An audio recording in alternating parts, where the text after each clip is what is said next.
Okay. Can you hear me? Yes, sir.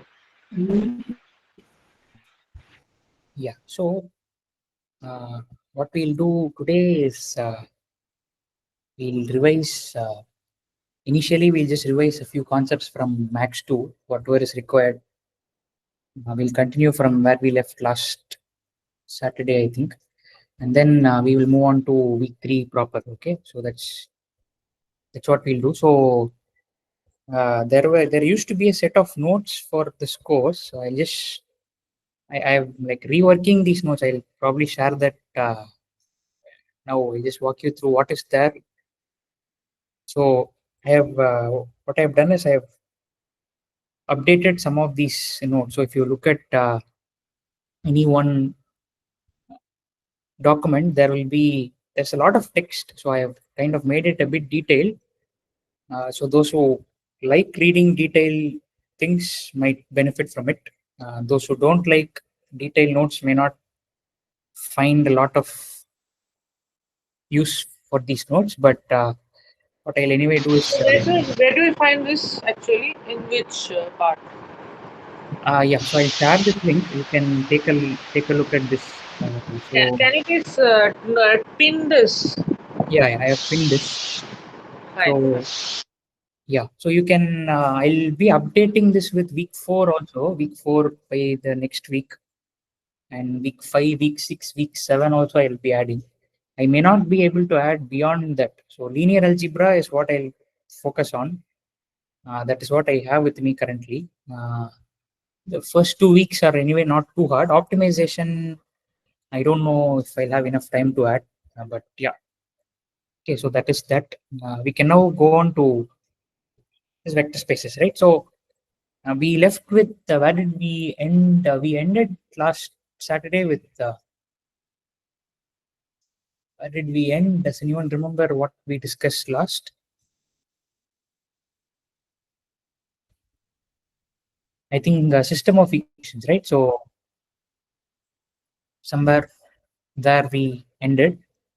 What we'll do today is we will very briefly look at vector spaces. I'm not going to go into a lot of detail because this is already done in Max 2, and in MLF our goal is not to study vector spaces once again. Okay, so I'll just write things down very crudely, not with complete clarity. Okay, so you'll have to fill in the blanks later on. Okay, so a vector space, you can think of it as some set V along with two operations, right? So you have two operations in a vector space. What are they? Addition and scalar multiplication, right? So these are the two operations. They are called addition and scalar multiplication. Okay, that and what is important is that they obey certain properties, or what we call axioms. Okay, that obeys certain axioms. Now these axioms are very intuitive, so we won't go into detail, or we won't uh, spend too much time here. So does anyone remember what these axioms are? What are these vector space axioms? Properties that vectors should have. You must be able to add vectors, but what is special with addition of vectors? Addition of two different vectors in a vector space will result in the vector in that vector space only. Yeah, that is called, what is that property called? Uh, Addition property. Right, that's, Closed under addition. yeah, it is closed under addition, right? We call that closure.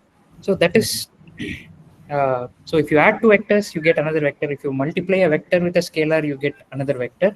So these are more than properties. They come bundled with this operation called addition, right? So you can only add two vectors, and the result is another vector, right? So the properties or axioms, so to speak, that we are interested in are what are they? They are commutativity, right? So you can, if you add two vectors, the order doesn't matter, and associativity, right? So if you add three vectors, let's say, how you choose to add them doesn't matter. So you can choose to add them in any order. So associativity.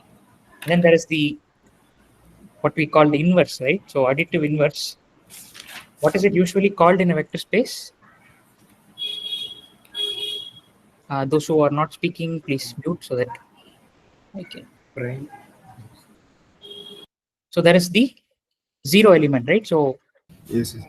there is what is called a zero element. So what does Addition of two vectors results in 0 if one is the additive inverse of other. yeah, so sorry, that first thing is the additive identity. So meaning if you add any vector with 0, you get back that vector, right? So you Yes. then have the additive inverse, meaning if you add uh, for every vector, right? So any vector you can think of, there is some vector called minus x, right? So such that if you add it, you will get 0, right? So this is the additive inverse. So these are all, you can actually group these as 4 properties or axioms pertaining to addition, the operation of addition. Okay, notice that all of them have to do with addition, and then you have another 4 properties, right? These have to do with scalar multiplication. So what are they? These are, you have what is called the multiplicative identity, right? So multiplicative identity meaning anything, if you multiply anything, any vector with the scalar 1, you get back that vector. Okay, so that's the multiplicative identity. And then you have these distributivity properties, right? So you have associativity. Before we go there, you don't need to remember all this. I'm just, for completeness sake, I'm just doing this. So if you have 2 scalars, and if you do a into b times v, that's the same as multiplying the 2 scalars, Into something like this, right? Or yeah, so okay, so and then you have distributivity, right? So there are actually 2 of them. So you can add 2 scalars and then multiply them with a vector. So that will give you a into v plus b into v. Or so that is one property. The other one has to do with a into x plus y, right? So whenever I say, so I'll just maybe call it x, so that you understand that this is x is referring to a vector. Okay, so this is x, this is also x.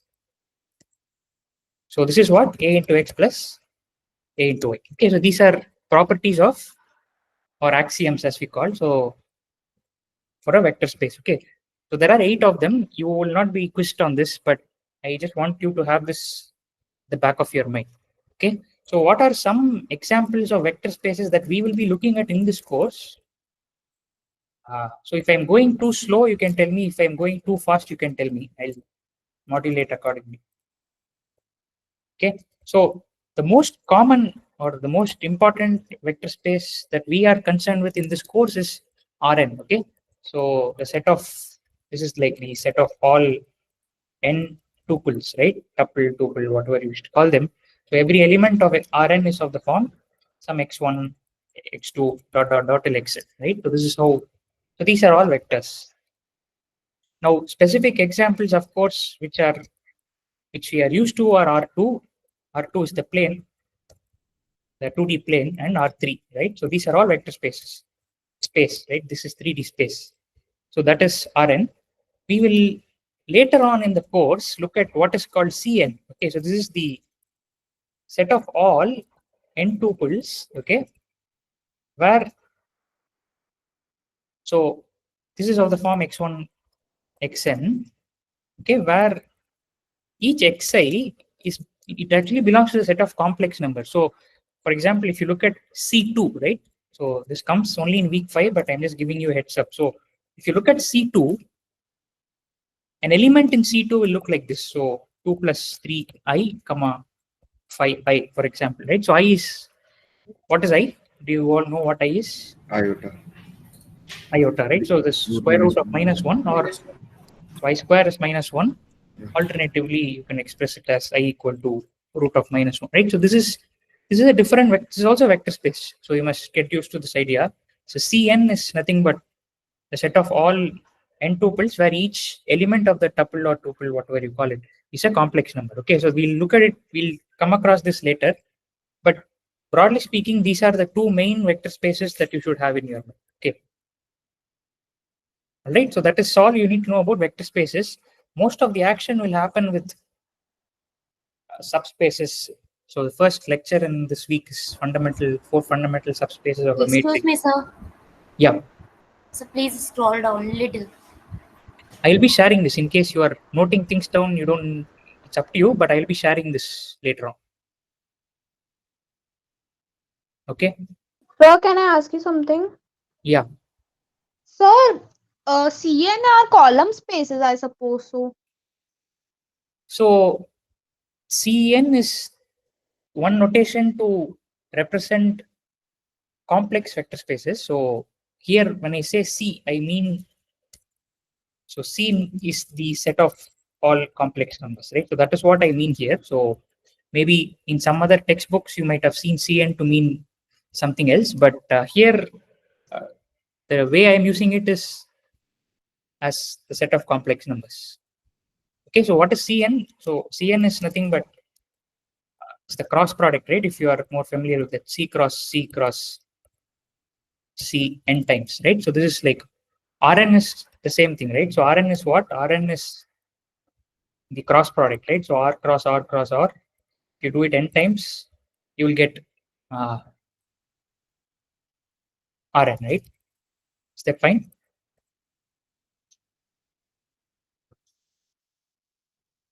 Okay. So subspaces, right? So what is a subspace? I just want to ask you this moment. What do you think is a subspace? The part of the vector space which satisfies all the property of the vector space, which satisfy the vector addition and multiplication. Okay, so let's take R2. So let us. So is the font visible to all of you, or do you want me to make it bigger? Visible, sir. Okay. Okay, I'll stick with this. Okay, so let us consider R2, right? So let us consider R2. R2, most of the time we'll be looking at R2 or R3 is 0, 1 and 1, 0. Okay, is this a subspace of R2?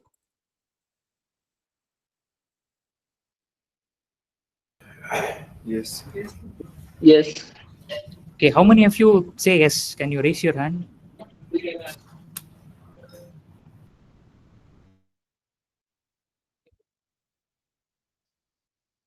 Okay, all of you think this is a subspace of R2?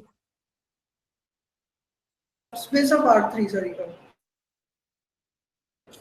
It Okay. is not a subspace Okay, why is it not a? Why do you think it's not a subspace?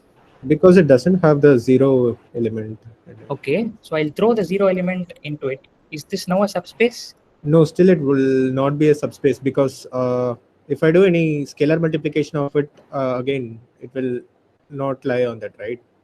Correct, correct. Good. Yeah, that's correct. So this is not a subspace, right? No, it's not. Okay, so let's try to understand what a subspace is. So first of all, what should a subspace be? First, right? First of all, a subspace should itself be first of all, a subspace should be a subset of a vector space. That much is clear, right? Yes. Okay, so that is so this satisfies that condition. No, so this is a subset of R2. That is clear. Secondly, what should it be? Subspace should be a vector space in its own right, right? So that is what. Otherwise, I could have just called it a subset. Why should I take the pains to call it a subspace, right? So it should be a vector space in its own right. Okay, meaning, and so what is a vector space? Remember that one of the first things that you should have is if you add two elements, first of all, that element should be there in your vector space, right? So if you add 0, 1, 1, 0, you get 1, 1. Yeah, it should be closed under addition and scalar multiplication, right? So that is a basic requirement of any vector space. So it isn't, right? So that is one way to immediately see that this is not a subspace. Now, how do you verify if the given subset is a subspace or not? Okay, so that is the question. There are we have done this in Max too, so I'll quickly go over them. That you can do these three checks. So how do you verify if a subset, let's call it S, is a subspace of a vector space V. Okay, so or if this abstractness is too confusing for you, I'll just stick to R2, right? Once in a while I'll go to R3, R4. But let's make it concrete. How do you verify if a subset S is a subspace of R2? So first thing you ask is 0, 0 in S. Okay, it should have the 0 element. Second thing is it should be closed under, by it I mean S, right? It should be closed under addition and scalar multiplication. So what is closure? So closure is very simply the idea that what does closure mean? You can ask what does closure mean? Closure is, when I say closed, that's what I mean here, right? So what does closure mean? If you add two vectors, the result should also be in the subspace or in the set. Okay. So when you say that something is closed under addition, if you add two vectors, that resulting vector should also be in the set. Likewise, if you multiply a vector by a scalar, right? If you multiply a vector by a scalar, the result should be in the set. Okay, this is what closure means. Now, if you go back to this example, are you now convinced that this is not a subspace? So it passes the first check. 0, 0 is in S, but then S is not a subspace because 0, 1 plus 1, 0, which is 1, 1, is not, right, not in S. So is this clear to everyone what a subspace is? Yes, sir. Okay, so the reason you may think that this is not needed, but then the very first lecture talks about subspaces, right? Fundamental subspaces of a matrix. So it is better to revisit the notion of a subspace itself. Okay, so let's look at some subspaces of, in fact, you can look at all possible subspaces. But anyway, let's look at some subspaces of R2. Okay, let's start with R2. So interestingly, these subspaces have very definite geometric interpretation. So all lines passing through the origin are subspaces of R2. Okay, so last Saturday, I think not Saturday, I think, I don't know when we discussed this, but we defined a line, right? So how did we define a line? It's a line in R2 is, you need some direction. So a line passing through the origin, so it should pass through, let's say, it passes through the vector 1, 2. Okay. So this subspace or this line passing through 1, 2 can be represented as alpha times 1, 2, where alpha is in R. So the set of all vectors that pass through 0, 0 and line connecting 0, 0 and 1, 2, right? So this will be a subspace. So S is a subspace of R2. Is this clear why S is a subspace of R2? Yes. Okay, so what will S look like? So every time you do something in R2 and R3, you can thankfully visualize. So you should make it a point to visualize, right? So you can draw R2. So 1, 2. So this is like 0, 0 and 1, 2. It's ending at 1, 2. So this is the vector. And you can, if you want the line passing through the vector, you have to draw. So I'm just drawing a line. Interestingly, that turned out to be 2x. Okay, so this is the line. This is a subspace. Okay, so what is S? Whatever I have drawn here in green, that is S. Okay, it is a subspace of R2. You can clearly see that it's closed under addition. So if you add any two vectors, so any two vectors will be of what form? It will be some alpha into 1, 2 plus beta into 1, 2, right? Any two vectors. So if you add them, what you will get? You will get alpha into beta, 1, 2. So which is nothing but some, say, gamma into 1, 2. Which is what we are trying to say is, if you add two vectors from this line, the result is another vector on this line. Okay, so it's closed.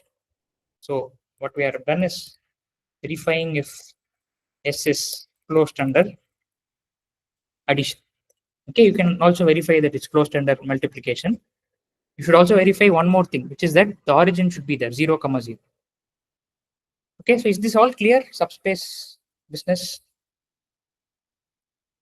If it's clear, you can just put thumbs up so that I'll once in a while I'll get to know if I can move on. Okay, thanks. Yeah. So maybe we look at one other subspace, but which is slightly not, which is different from what you have seen so far. That has to do with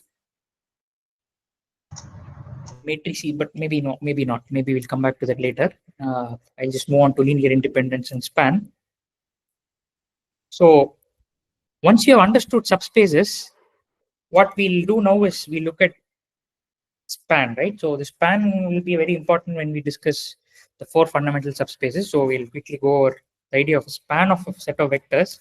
So if you have a set of vectors, right, say v1 to vn, then what we call as span, okay, so span of S is the set of all.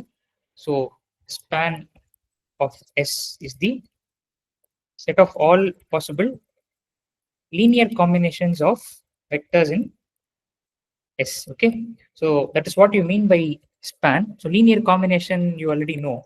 So if you have, let's say, 1, 0 and or maybe 1, 1 and 2, 3, right? And what's a linear combination of this? It could be, say, 2 into 1, 1 minus 5 into 2, 3. This is a linear combination. Is this the only possible linear combination? No, right? So you can think of so many linear combinations. So in general, any linear combination will be of the form some scalar into 1, 1 plus some other scalar into 2, 3, right? So that would be any linear combination. Any linear combination will take this form. So what you're doing is you're collecting all of them in a set. Okay. So alpha could be in R, beta could be anything in R. So this is what you call the span of S. Okay. So this is what you call span of S, where so I'll use this, right? So this is the set. Okay. So for example, consider this set. So the following is one linear combination of vectors in S, and the span is set of all possible linear combinations. Okay, so I hope this is clear to everyone. Span of S is, if we have 3 vectors, it will be alpha something, beta something, gamma something, right? So in general, if you have, we'll take this here so that I can, in general, right? Okay, in general, if S is like this, some n vectors are there, then span of S would be what?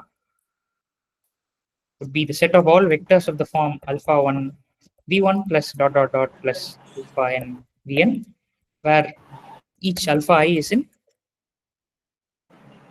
R. Okay, so when you look at complex vector spaces, right, which will come to week 5, all these things will become C. So that's the only change you'll get. You'll have to get accustomed to that change. So when we do complex vector spaces, this is usually called the field. Okay, so R or C are actually fields. This is a more abstract mathematical concept that is sometimes encountered in a course on pure math called algebra. Okay, so the algebra that is studied in pure mathematics, there is this notion called a field. Okay, so R and C are actually fields.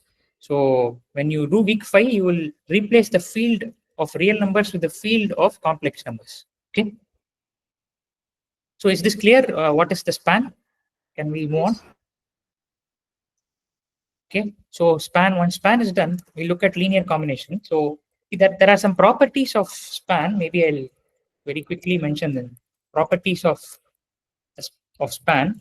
So we won't prove any of this, but they are quite intuitive. So the span of a set, right? So span of S is the smallest subspace containing S. Okay, meaning if you want to put S inside a subspace, right? Or if you want to think of all subspaces that have these vectors, then the smallest thing that you can think of is the span. Okay, so that is a property that you have to keep in mind. The other thing is more of a convention. It's not really a property. The span of the empty set, you will see why this property makes sense. Okay, the span of the empty set, does anyone remember what span of the empty set is? 0. 0, right? The set containing 0. Okay, so the span of the empty set is 0. It's a trivial subspace, right? So the trivial subspace, it's called trivial because there's only one element in it. Okay, now in fact the first property should have been span of S is a subspace. That's the first property, in fact, which I missed. So that's the first property, and then span of S is just not just some subspace, it's the smallest subspace that contains S. And then more of a convention is that the span of the empty set is the set, the trivial subspace containing 0. Okay, I hope that is clear. So why Yeah. it is so that the span of empty set Yeah, is we will come to that. So this will help us in. So see, one thing is that we say that span of S is subspace, right? So for that, and also for the fact that if when you start defining dimension, there is this concept called zero-dimensional space, right? So you need something that is zero-dimensional. So, and when you say dimension, that's the length of the basis, right? So this would be the basis of a trivial subspace, the empty set, so to speak. So therefore, you define it. I'll expand on that when we come to basis and dimension. Okay. So one thing which I missed here under subspace section, right, is I didn't mention trivial subspace, right? So there are, where should I mention that? I'll maybe mention here. So every vector space, right? Every vector space, sorry, has two trivial subspaces, right? For example, if you look at R2, so R2 has two subspaces. The space containing set containing 0, 0, right? This itself is a subspace. Okay, this is also a subspace because it satisfies all those properties that we saw before. And what is the other trivial subspace? it's the element itself. Yeah, it's the space itself, right? So when I say trivial, they are boring. So there is nothing interesting about the entire space itself, right? So therefore it's trivial. There's nothing useful that you can do with the whole space itself as subspace, right? So that is why they are called trivial. But this is good to know that every vector space has two trivial subspaces. Okay. So span is done. What is next? You have linear independence. This will, again, this is very useful when we start discussing concepts like rank, nullity, and all of those things. So rank of a matrix will play a very important role in many places. Okay, and the rank is, for understanding rank and other things, you need to understand linear independence. So we'll start with examples. Let's look at the following vectors. Okay, so I'm having u in R2, right? So 1, 0 or 1, 1, and v is 2, 2, right? So what can you say about u and v? We can get v V from is depend, or we can write V as 2 into U. Yeah, so we can write v in terms yes 2 times u, right? So we immediately see that one is dependent on the other. So this is where the idea of linear dependence begins, or linear dependence begins. So in general, okay, or not in general. So if you have two vectors, okay, u and v in R2, we'll stick to R2, but you can obviously extend this to any vector space. They are called dependent or linearly dependent if one vector can be written as a multiple of the other. Okay, so you can say v is equal to alpha times u, okay, or u is alpha times v. Okay, if you can do that for some alpha in R, then the set, okay, is linearly dependent. So visually, what does this mean? This just means if you copy this and paste this here, it just means let's add one more vector. So this is 0, 0 starting at 0, 0 and going to The same line, the second vector is. yeah, it's the same line, right? So it's 2, 4. So you notice that both of them are on the same line, right? So visually or geometrically, they are like on the same line. So they are dependent. So this is where the notion of dependence starts. Okay, so but then since you are so this notion of dependence, notice that we have only used scalar multiplication, but the idea of dependence is slightly more general than that. So now consider these vectors in R3, right? So let's say you have 0 x equal to or uew, right? So u is 1 and 0 and v is 0 1 and w is 1 1. Okay, so here notice that I can't write anything as a multiple of anything else. However, what do you notice? W is U plus V. u plus v, right? So we say that the set uv w is a linearly so dependent set. Okay, why do we keep tagging this word along everywhere linearly? What do we mean by linear?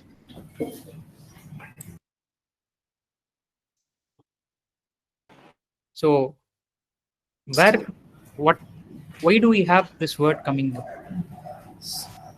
Because the highest power of any of the variable is 1, like u or v, the vector is Yeah, raised to right. Yeah, so the operations are all at Transformation is linear. linear, sir. That's Yeah, right. so there is, first of all, we don't know what u square means because we don't know what it means to square a vector. So there is no notion of square or cube at this stage. We have not defined them. But the idea is the only two operations that we have at our disposal are addition and scalar multiplication, and we are using that. Okay, so and therefore the dependence is linear. So that's why we say they are linearly dependent. But if the context is clear, you can just leave, you can drop the word, and that should be okay. Okay, so notice that this dependence is that. So we say that a set of vectors in general, right? Say v1 to vn. So set of vectors is linearly dependent. Okay, if there is some vector, I'll call this set S, right? So is S. There's some vector vi in S that is in the span of the remaining vectors. Okay, so you have already seen the span. Okay, so you must be familiar with this. So what is vi? So let's say there's some vi such that you can write this as say some alpha 1 v1 plus say alpha I minus 1. So vi is not included. So vi minus 1, and then I skip vi and I have alpha I plus 1 vi plus 1. Okay, dot dot dot till alpha and vn. Okay, so this should happen for at least one vector. If this happens, if one vector depends on the other vectors, okay, if you can arrive at, for example, in this case, w was alpha 1 would be 1, alpha 2 will be 1, right? So w is equal to u plus v. So if you can do that, then you say that S is linearly dependent.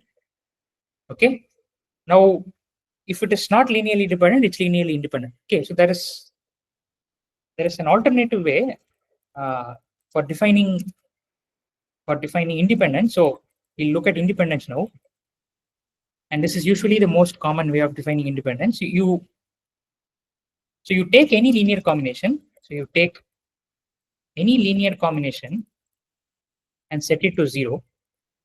For example, you have alpha 1 v1 plus dot dot dot plus alpha n vn. Okay, so if I set it to the 0 vector, okay, and ask the question, what are alpha 1 to alpha n? What are there alpha 1? First of all, is there a combination that will give me 0? for this collection of vectors, any collection of vectors? Is there some choice of alpha I that will give me 0? Yes. When all It the is coefficients are 0. Yeah, so this will always happen when each of the alpha i's is 0, right? So alpha 1 all the way up till alpha n. If this is 0, then yes, you are guaranteed to get a 0 vector on the right hand side. So this is guaranteed. Okay. But then what linear independence asks is, linear independence demands that there is some non-trivial linear combination that, so or rather linear dependence demands that. So what does linear independence demand? no other than the trivial. Yeah. So there is no linear combination other than the trivial one, which will result in the 0 vector. Okay, so that is too verbose, but it's fine. So what do I mean by that? So you go back to these 3 vectors, okay, as examples. You had these 3 vectors. Now you ask the question, let's do alpha 1 into 1 0 plus alpha 2 into 0 1 plus alpha 3 into 1 1. Okay, and you set it to 0 0. Now, of course, you know that alpha 1 equal to alpha 2 equal to alpha 3 equal to 0 will give you 0 0. Okay, that is always going to happen. But here you also have a non-trivial combination, which is alpha 1 is 1, alpha 2 is 1, and alpha 3 is -1.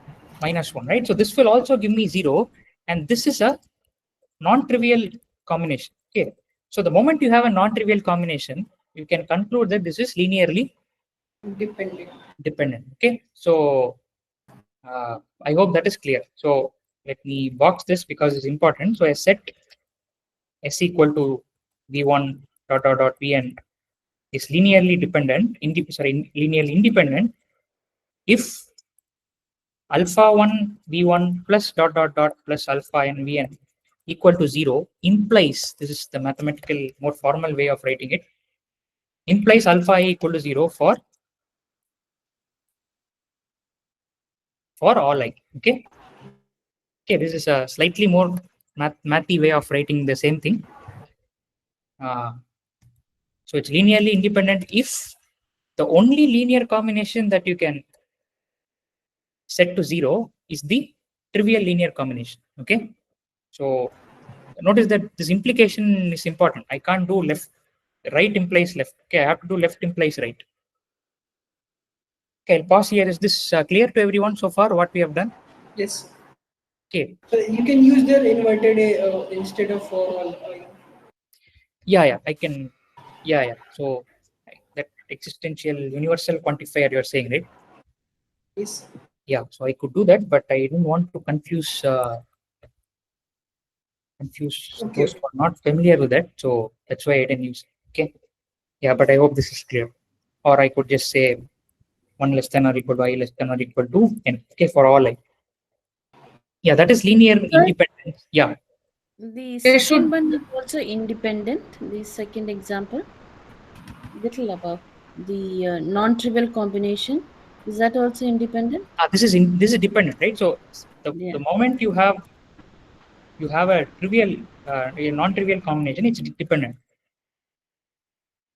The set of vectors becomes dependent, right? So you must be able to have some non-zero alphas, or at least one non-zero alpha that will ensure that the right hand side is 0 0.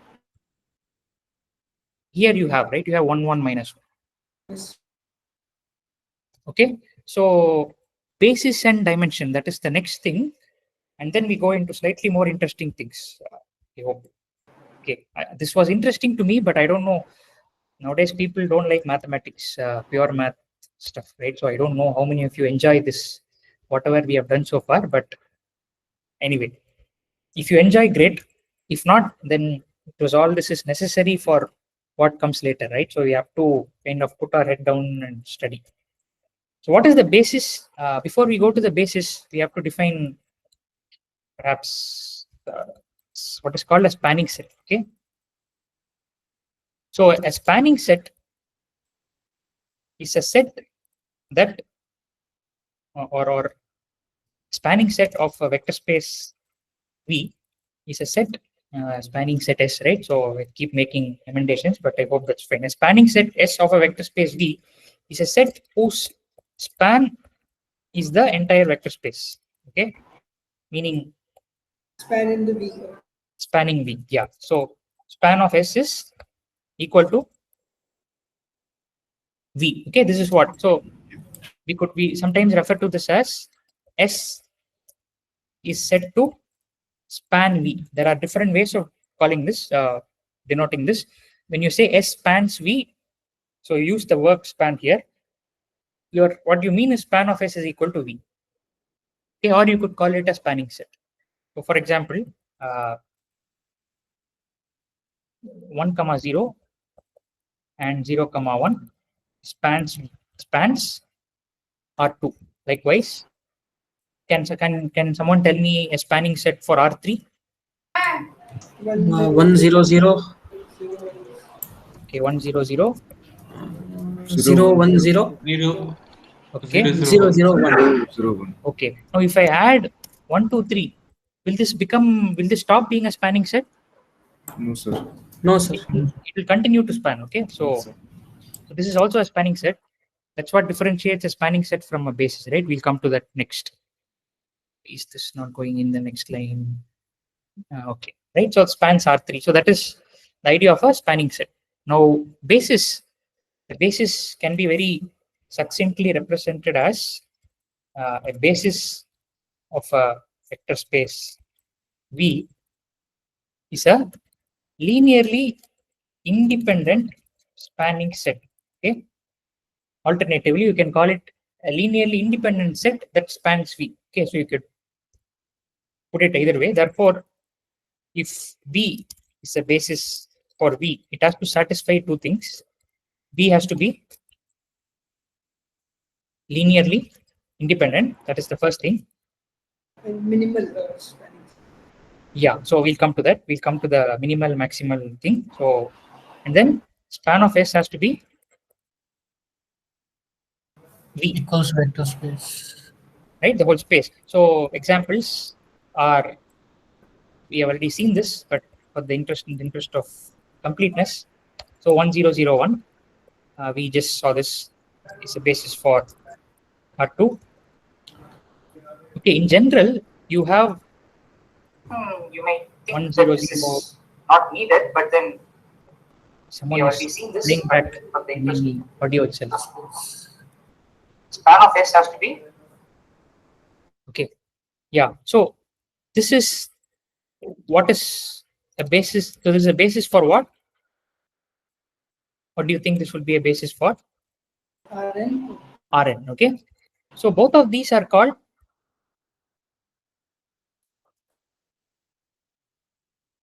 Standard basis. Standard basis, exactly. Right. Okay. Both these bases are examples of standard basis for the respective spaces. So standard basis is one where, without any other context, if you talk about a basis, then this is the first thing that comes to your mind. Okay, it's the simplest basis that you can think of. So now we look at properties / observations, right? So there are many here, and we'll very, very quickly list them down. First thing is that the basis is not, what is the fill in the blanks? Unique. Yeah, unique. Okay, so you are now acting. What I made you do is I made you act like a language model. So language model is something that predicts the next word based on some context, right? So what your ChatGPT is doing, ChatGPT or Gemini, whatever, I'm sure you all use these tools. They are all essentially language models, right? So they are called large language models because they are humongous. They are trained on huge quantities of data. But essentially what they are doing is, if you give ChatGPT, basis is not, okay, if you enter the text, it will in all likelihood complete that with unique, right? At least the base model that was trained in that manner. Okay. Anyway, so the basis is not unique. So there are several bases. For example, you could consider 1, 2 and 2, 1. Okay, is another basis for R2. R2, right? So basis is not unique. So there is this notion of maximally linearly independent and or what is it called? So there are these two things, right? Minimally, I always get confused between this maximal minimal thing. So I just express it in the way I know. So if you remove an element from B, okay, from a basis, Max. it is no longer A basis. Span the V. it's no longer spanning set. Okay, so if you add an element, when I say element, a vector, okay, what I mean is a vector. If you add a vector, if you add a vector, any vector to a basis, it is no longer A basis. It is no longer a basis. yeah, it's no longer a basis, but basis, it's no longer a basis. Yes. It is linearly dependent. Yeah, so it's no longer linearly independent. Okay, so Yeah, sir. it's, Linearly independent. therefore, I think should be the correct term should be this is maximally linearly independent and minimally spanning. I think. Okay, but yeah, you should verify. Minimal But spanning set. yeah, so okay, right. So I hope you get the idea, right? So therefore, what you can do is given any linearly independent set, you can extend it to form a basis. Okay. So for example, if I am given B prime, okay, B prime is not yet a basis. So if I'm given 1, 0, 0 and 0, 0, 1, okay, I can turn it into a basis by adding what? 0, 1, 0. 0, 0, yeah, 0, 1, 0. Exactly. 0, 1, 0. Right. So that is what we mean by you can extend any set. Likewise, given any spanning set, okay, you can shrink it. Yes. Extend or contract. Now, what is the opposite? Shrink. Where you shrink. You can shrink it to form a basis. Okay, so you must know these two. So in fact, there is an algorithm to do it, which we will figure out in when we discuss the row space. Okay, the row space or row reduction gives us an algorithm to actually do this. In fact, yeah, so that's what we'll do. It's easier to kind of shrink than it is to extend. So we'll look at that. So if you have B prime as say 1, 0, 0, or I'll just take R2. So 1, 0, 0, 1, 2, 3, 5, 6, whatever, right? So I can generate several bases from this. So I can, throw away 5, 6, and 2, 3. I can throw away some 2. I can throw away, right? In fact, I can do 4 C2 ways of throwing things out. So depending on what I throw out, I'll end up with the different bases. Okay. So in this case, I can throw any 2 out.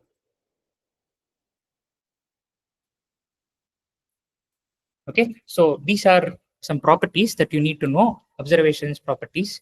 So that is the basis. So the dimension, what is the dimension? Okay. So one important point, all bases for a vector space are of the same size. Okay. Very important point. So that is what in fact allows us to talk about the dimension. So the dimension of a vector space is the number of vectors in the basis. Yeah, number of vectors in the basis, right? That is, if you have a vector space called V, the dimension of V is the cardinality of the basis, right? That's another term for number of elements in a basis. So we, in this course, will study what are called finite dimensional vector spaces. Okay, so that's what we are interested in. So what are finite dimensional vector spaces? Those which have dimension as a finite number. Does anyone know an infinite dimensional vector space? Is anyone aware of such a vector space? No. Okay. What is the question? So does anyone know an infinite dimensional? So does anyone know an infinite So we know finite dimensional vector spaces. I know Rn is finite dimensional, R3, R4, they have dimensions 3, 4, so on. Does anyone know something that has infinite dimensions? If the vector space The is collection of infinitely all dimensional, polynomials. then Correct. Yeah. That is what it means for a vector space to be infinite dimensional. But do you know an example? A Have you collection come of all the polynomials that exist. exactly, right? So the set of all polynomials is an example. Okay, it's a very good example of infinite dimensional vector spaces. So for vector space. So this is P. So you can think of this as, so it's a bit hard to actually write it down, but you can, any polynomial, right? So it's of the form a0 plus a1 x plus dot dot dot plus an x power n, right?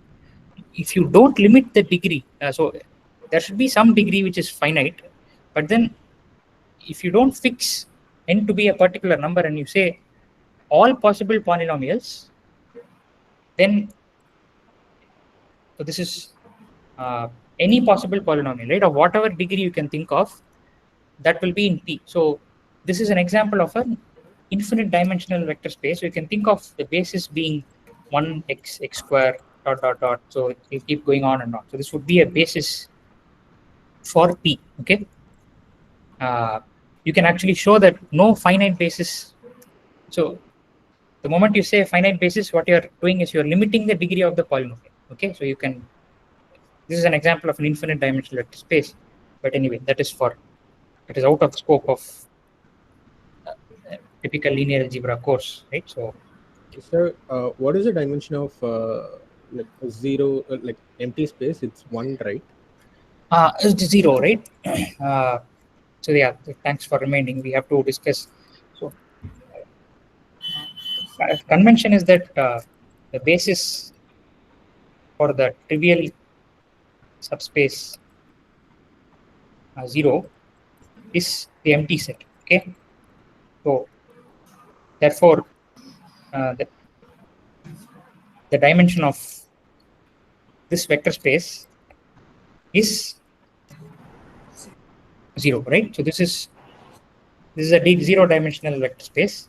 Now, one dimensional vector space would be, an example would be Real number. 1D vector space. Line. Correct, right? So you could either look at a subspace of R2, which is a line passing through the origin, or you could think of R itself would be any line passing through the origin in R2, right? Two dimensional would be plane passing through the origin in R3, so on and so forth, right? So is that fine with everyone? Can we move on to dot products? can you go a little down to the polynomial? Yeah. Why is the basis for trivial subspaces empty space? Because there's already one 0, to be honest. 0 is an element of the vector space. 0 is the vector space itself, right? The set containing 0 is the vector space. So that's why we define span of the empty set as, I don't know where we defined, but you recall that the convention that we followed was span of the empty set is the. So what is the basis? It's a linearly independent spanning set. Okay, so the empty set is linearly independent.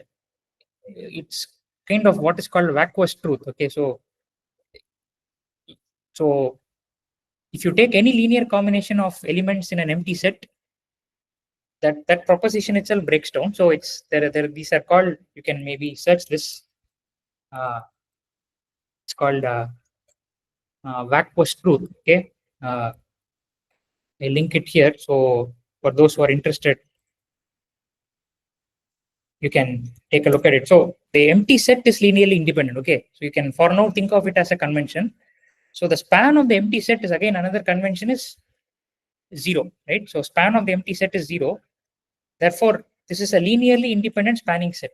What I mean is,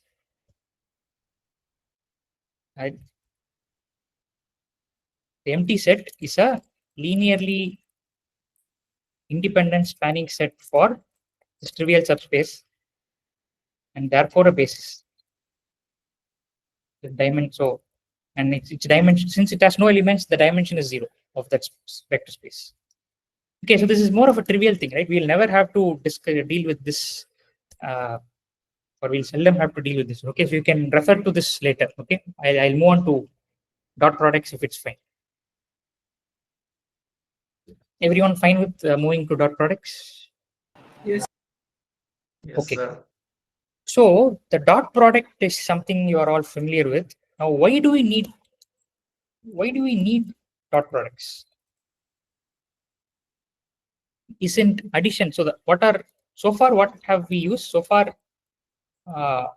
What all things can we do with vectors? We can add them, scale them by scalars. Okay, so that's all we can do, and all the rest is a consequence of these two operations. So dot product, remember, is another operation between two vectors. So why do we need dot products? To get the inclination of one vector towards another. Is it so? Okay. To find the angle between. To find the angle, to find the distance, these things, right? Basically, to do geometry. Yes. Okay, with just addition, you can't do geometry, or at least the best you can do is triangle law of addition, parallelogram law, all that, right? So if you want to start talking about lengths, angles, you need dot products. Okay, so in fact, you need inner products, but let's stick to dot product. Dot product is a kind of inner product, but we don't need to go there for now, at least. So to do geometry, meaning compute lengths of vectors, and it's 9 o'clock. Compute angles between vectors. Okay, so this 9 o'clock is something that I have programmed in my system. So whenever it strikes 9, 10, every hour, it will remind me. So that's what you are hearing. It's not someone else in my room, but okay, that is why we need dot products to do geometry. So how is it defined? What is, if you have two vectors x comma y, actually you have what is called the angle bracket, L angle. What is the elliptic for this? So this is how it is defined. Okay, but then we will stick to the more common notation of x transpose y. Okay, so if you are an R2, for example, and x is x1, x2, and y is y1, y2, so what is the dot product? X1, Y1 plus X1, x2, x1, y1 plus x2, y2, right? You are familiar with this. So I'm just going to rush forward and start discussing properties very quickly. Okay, these are important because when you come to complex vector spaces, you will define what is called the complex dot product. So that is different from the dot product, and that will differ in one property. So two properties will be the same. In one property alone, there will be some difference. Okay. So the first property is non-negativity. So it means if you take x transpose x, what can you say about x transpose x? It can't be 0. It is not going to be something. What is it greater going than 0, I think. X squared. Yeah, it's always going to be A scalar. it's always a scalar. That's correct. Greater than or equal to 0. Greater than or equal to 0, right? So it's not negative. Okay, why is that? I hope you see that. So there's nothing but x1. So x1 square plus x2 square. So it's sum of two squares. So this will be greater than or equal to 0. Okay, that is one. Then there is linearity. We are doing linear algebra. So this will always be there. If you add two vectors and take the dot product with the third vector, it's the same as first taking the dot product with this third vector and then adding it. Okay, so this is linearity. This is one linear operation. You could also scale and then take the dot product. This is the same as first taking the dot product and then scaling. Okay, so this is linearity. So it preserves linearity. Dot products preserve linearity. The final property, what do you think it could be?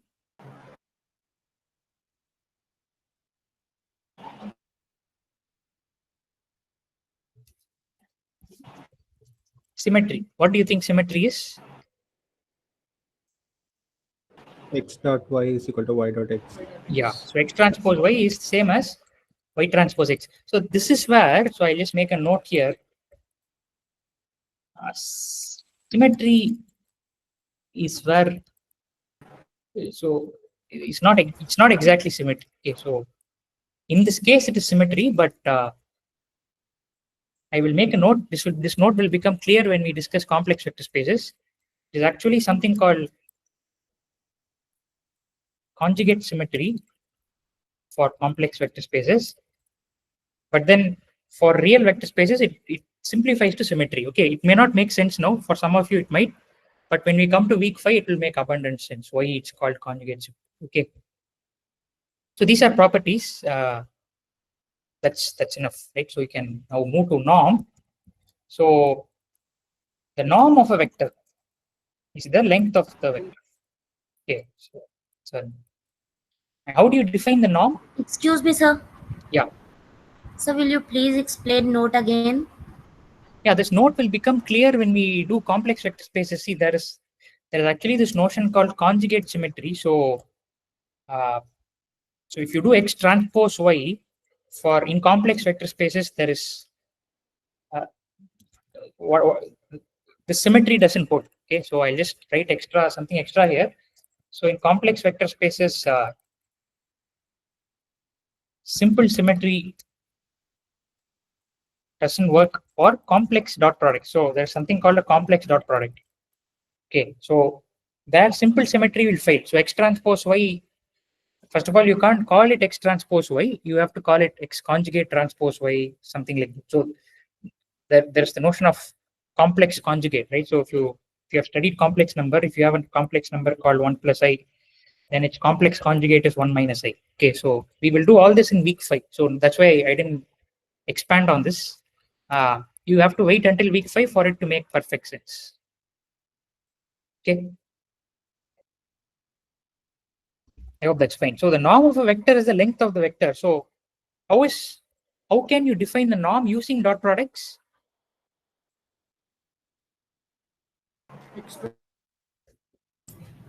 X transpose into X. X transpose X is it the norm or something else?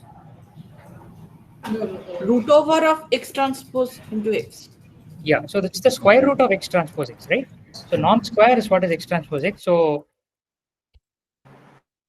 we have what is called the dot product induced norm. Okay, there are actually different kinds of norms possible.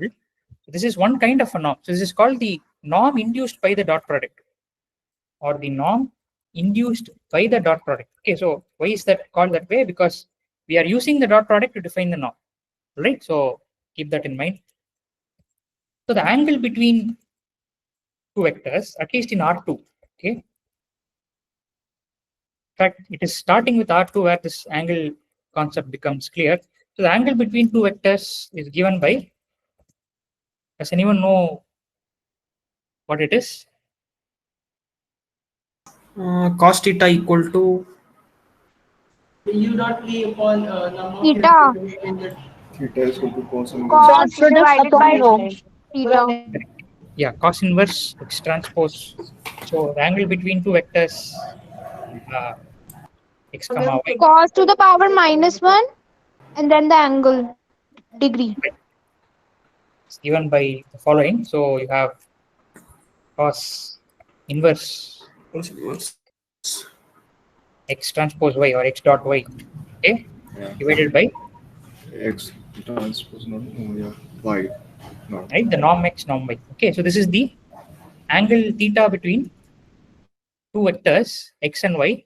It starts in R2, but you can kind of generalize the same idea using the same formula to Rn also. Okay, so in Rn, remember, you can't visualize anything in Rn. So what you have to do is you have to visualize to the extent possible in R2 and R3 and kind of extend that idea to Rn. So if you ask what is the angle between 1 0 1 0 and 0 1 1 1, like in R4, no one knows. Okay, so the whole idea is there is something called angle which you can define in higher dimensional spaces also. So that's a generalization we do. So this is the this is also called, so this is often called uh, cosine similarity in ML literature. Okay, so if you look at the machine learning literature, it's called the cosine similarity. So, well, not exactly the angle. So you just write this down. So x transpose y. So cos theta itself is what? X transpose y by norm x norm y, right? So this, okay, the above relation is often called the cosine similarity in ML literature. So what does it measure? It measures the similarity between two vectors. Okay, so whenever you see vector, if you want to have some concrete footing, what you should connect them is to, you should connect them to what are called features of data. Okay, so vectors are features or attributes representing data. So for example, let's say you are describing a house, right? So it's a very classic example. So if you are describing a house using features, let's call it what are the features? So area of the house and number of rooms. No, not number of rooms. Maybe okay, number of rooms is fine. Number of rooms. So these are two features. Okay. So area is in square feet. Maybe this 1,000 square feet, 3 rooms. Okay. I don't know if 1,000 square feet, 3 rooms is correct, but roughly. Okay. So this is a vector. You could have another vector, same, the same feature. So each one of these is called a feature. Okay. And this house could have maybe 1,200 and 2 rooms, right? Maybe big spacious rooms. This is y. What does cos theta measure, or this thing that's called cosine similarity, is how similar these two houses are. So the cosine similarity measures similarity between two houses. So what would that be in this case? How similar they are? You can actually compute this. So it's x transpose y by norm x norm y. Okay, so you will get, I don't know, 1,000. You just multiply, do the algebra, you'll get it, right? So whenever you see this cos theta and all these things, right, there is actually a practical application in all of this, and cosine similarity is that application. Okay, you can also infer one more thing. What is the range of values of the above expression? In what range does this lie? -1. Minus 1 to 1. 1 to 1. Correct, right? So minus 1 to 1. So in general, the higher the cosine similarity, more similar the vectors. Okay, so or the data points or houses you are comparing. Okay, so this is how you kind of practically you link the practical world of machine learning and the linear algebra world, right? So Can I ask you something? yeah, Like if two vectors are similar, then there will be the square of the two vectors, right? if they are same, yeah, but if they are similar, it may not be the square, right? Exactly the square. No, you have written x transpose y. Suppose x equals to y, है ना? In that case, it will be it will be 1, right? It will be 1. So in that case, what would be the cosine similarity I wanted to ask? In that case, it will be 1. So if x equal to y, the cosine similarity will be 1. It will be the maximum, right? So that would be like, that's what you expect, right? If two vectors are the same, you want them to be as similar as possible, right? So yeah, cosine similarity, then yeah, from this you can actually also see this is discussed by the prof, right? What is the spelling? Cauchy similarity. Yeah, so the inequality, right? Cauchy-Schwarz CH. Cauchy squads.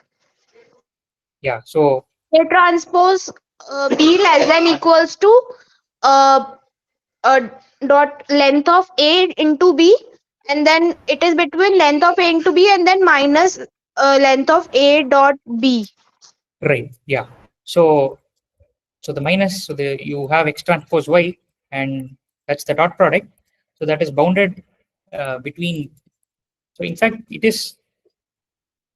You can see the relationship between cos theta, what we discussed here, and this one, right? So okay, so Cauchy-Schwarz. What else do we have? I think that's all we have for norm and angle. Can we move on to orthogonality then? So we will not touch X null transpose Y space. equals to 0. Yeah, so we'll, yeah. So I'm asking that we will not touch the null space. Will we discuss null space, you're asking? Yeah. Yeah, so here. So in fact, we'll be discussing it very Okay. soon. If not, we'll have to discuss it on Saturday. Okay, so shall we continue or do you want to break for 2 minutes? Does anyone want to break? Yeah, okay, let's just break for 2 minutes. We'll start at 9:16, okay? Thank you, sir, for the break. Yeah.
So continue.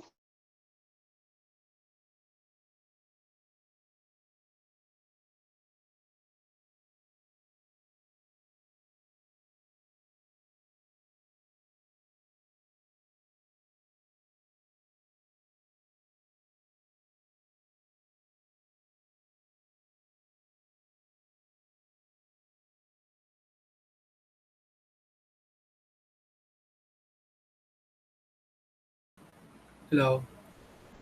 Okay, so shall we resume? Yes, sir.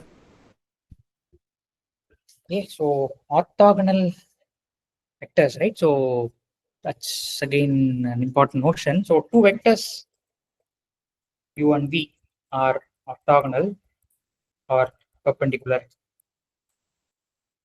Okay, if their dot product is 0, right? So that's what it means for two vectors to be orthogonal. So for example, you have the following pairs. Okay, so you can have like say 0, 1, 0 is often called as perp, right? So this is we call this 1, 0 is perp to 0, 1 or perpendicular to 0, right? So that dot product is 0. You can also have say 1 to 1 is perp to minus 1, 1, 1, right? Is that correct? Minus 1, minus 1, minus 1, 1, minus 1. Is that correct? These two are perpendicular, right? Now, what about 0, 0, 0? This is perpendicular to what vector? All vectors in R3. 1, 0, Yeah, 0, all vectors 0, in 1, 0.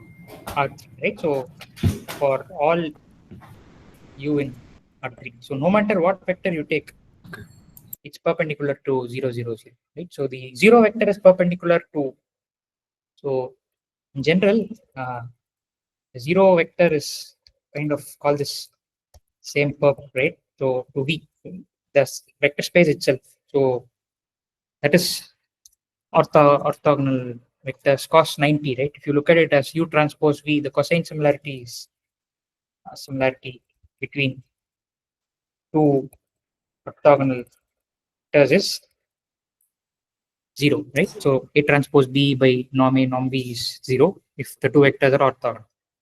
Now,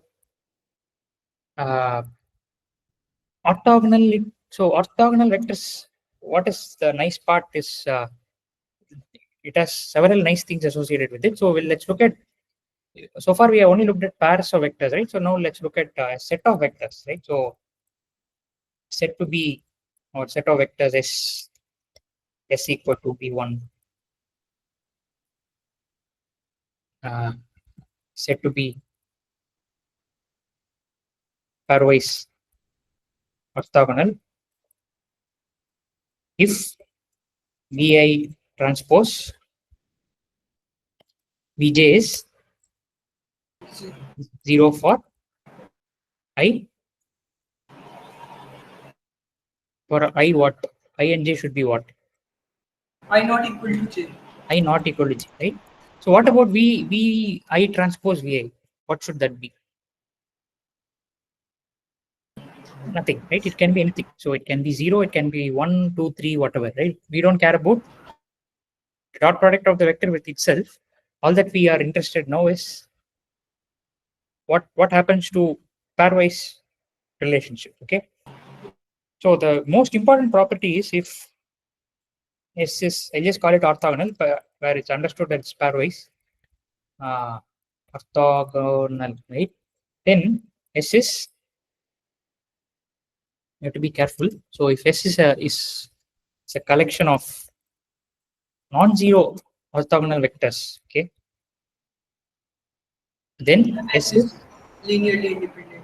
Linearly independent. Okay, so there's one point in linear dependence that I didn't mention, which has to be, which is an important observation. Where did we have? So if 0 is in S, then S is certainly linearly independent or dependent? Dependent. Okay. This is an important point. You have to make note of this. So therefore, as an observation here, where do I add it? Maybe I'll add it here. 0 can never be an element of a basis. Okay.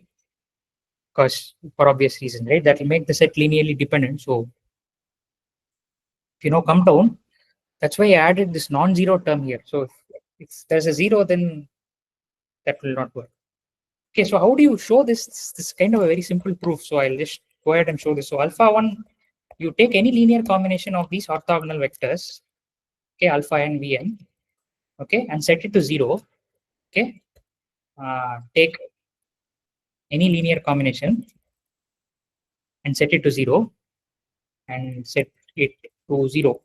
So if it is linearly independent, then what you have to show is this implies is what you have to show, right? To show that this happens, So how do you show that? Does anyone know the trick? At least one coefficient should be non-zero. Take each of the vectors individually, say for example v1, and then just do dot product with the entire expression. We'll be getting alpha 1 v1 square plus alpha 2 v2 dot v1. So except for the first term alpha 1 v1 square, all others will become 0. That implies alpha 1 should be 0. Very good. Yeah, that's exactly the answer. So you take the dot product of the left hand side and right hand side with vi, right? So any of these n vectors, or in fact each of these one vectors. So you start with that. Now, as Girish pointed out, this will be alpha 1 vi transpose v1 dot dot dot till alpha I minus 1 vi minus 1, rather vi transpose vi minus 1 plus alpha I vi transpose vi plus dot dot dot. You will have alpha n vi transpose v n, okay, equal to 0. So that's just the 0. So notice that this is vi transpose v1, and since they are pairwise orthogonal, this will go to 0. This will go to 0. Everything except this will go to 0, right? So since vi is not 0, vi transpose vi will also be not 0. So in fact, in dot product properties, we should have specified this. It's non-negative, but you have to add one more. X transpose x is 0 if and only if x equal to 0. I missed this, so this is an important point. Okay, so x transpose x is always non-negative. Another property which is important is if it is 0, that can only happen if x is 0. Okay, so 0 is the only vector which can be orthogonal to itself. Okay, no other vector has this property. So let me note that down here. 0 is the only vector that is orthogonal to itself, right? So no other vector has this luxury. Okay, only 0. So if you now look at this, you will be left with alpha I norm vi square. So vi transpose vi is norm vi square. I hope you see that. Okay, that is 0. This has to mean that alpha I itself is 0. Okay, and since we started with any random vi, should hold for all of them.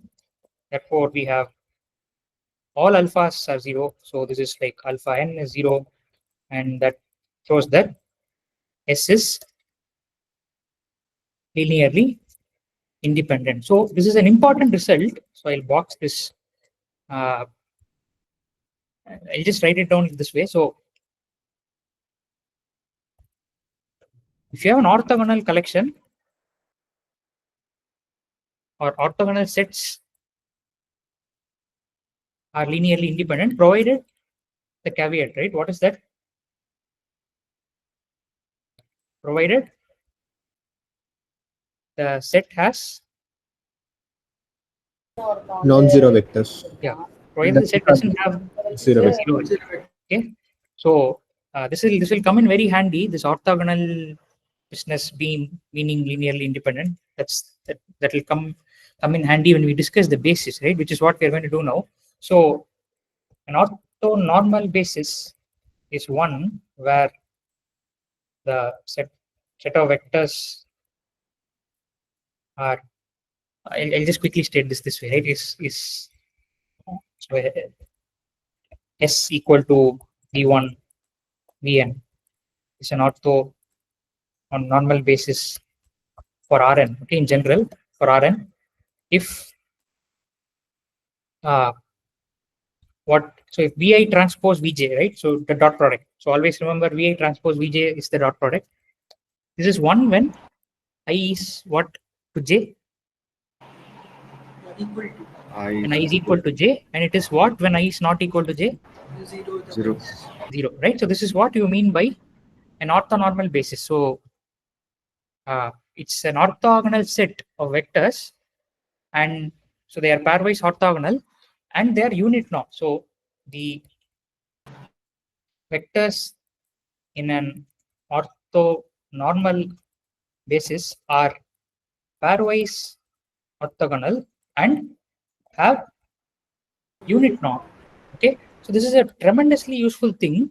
It's like it's like a blessing, because now any vector in Rn can be expressed as follows. This is a very useful result.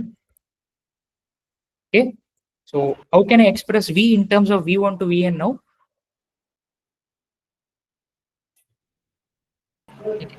Yeah, go on. So I can express it as V1 trans. So V transpose V1. Okay, that's the dot product of V with the first basis vector plus V1, so on until V transpose Vn, Vn. If you actually think about it, Actually, for orthonormal basis, it will be means Vi transpose Vj equals to 0, and then the length of both the vectors when multiplied together should be 1. a length of each vector has to be 1. No. I'm saying that if we suppose find out the norm of Vi transpose, and we take out the norm of Vj, when multiplied together, these vectors should give 1. Then it is called known as orthonormal vectors. If they are multiplied together, Vi transpose Vj equals to 0 should be there in that way. That is what we have written here, right? So Vi transpose Vj is 1 if I equal to j, which is the same as saying that the norm of each vector is 1. So you can No, apply. norm. No, I'm not saying that norm. I'm saying that after first finding the norm of each vector, then multiplying them together, norm is written below the vectors. It is written as a denominator of the numbers. I'm sorry, I'm not getting what you're saying. See, See, norm. there are some elements in the vector. Then we square the element and then we fix it under the square root to find out the square root of the sum of those elements, sum of square of the elements inside the vector. Correct, yeah. And then we fix that as a denominator there. That is the basic definition. So you are, I don't know what you are actually. So see, suppose you take a vector 1, 2, 3. Take a vector in which there are 1, 2, 3 elements. Okay. And then find out the square of these 3 elements and plus them together. Yeah, so what you're saying is the norm has to be, yeah, this is the norm. I get that. 1 square plus 2 square plus t square. Yeah, what from here, what are you saying? Plus 3 square. It will be 1 plus 4 plus 9 equals to 14. Root 14. Correct. Then root 14 will be fixed under the vector. It will be fixed as a denominator under these numbers. The first element would be. Okay. You are trying to say how do you convert? So how do you convert 1, 2, 3 into a unit norm vector? That is correct. What you said you have to Unit do. norm. Yeah. Yeah, that is. Yeah, but what I'm talking about is if you are already given a unit norm vector, then that is what an orthonormal basis, right? So this definition is still valid. I hope you are able to see that. So this definition is for an orthonormal basis. So this still holds, right? So what you're, for example, if I have maybe I didn't do examples, so it's not clear. So for example, 0, so 1, 0 standard basis is always orthonormal. So this is an ortho basis for R2. Okay. Another orthonormal basis for R2 is P4 by 5, comma minus 4, comma 3 by 5. Is this correct? Yeah, it's correct.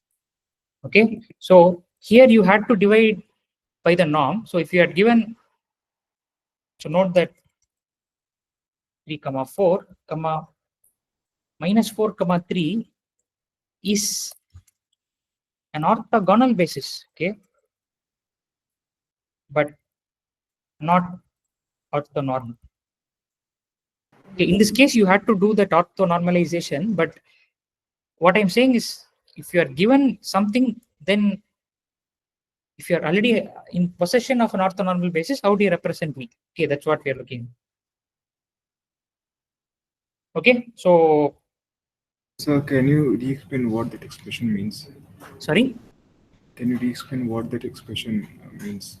So the discussion was how do you orthonormalize a vector, or rather, how do you normalize a vector? Right? So No, so that expression below one that was written at last.